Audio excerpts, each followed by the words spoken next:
میرا ایک کزن ہے جس نے ابھی ابھی میٹرک کر لیا ہے۔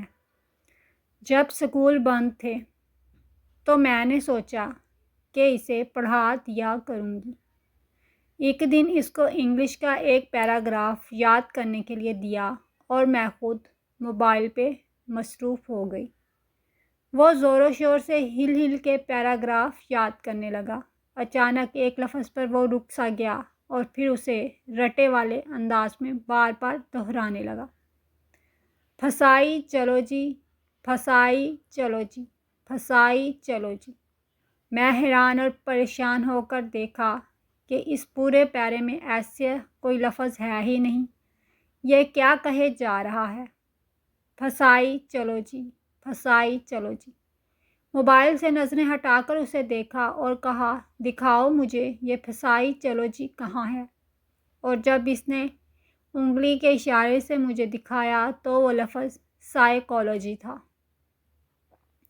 اور میرے پسینے اس وقت چھوٹ گئے جب کچھ دن بعد جناب کو میٹرک کے امتحان میں 1100 میں سے 1037 نمبر مل گئے۔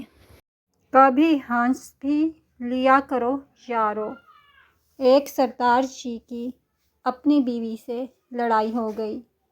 تو میں اس قدر بڑھ گئی کہ سردار جی نے ہاتھ جوڑ کر کہا، بس کر، بس کر میری ماں۔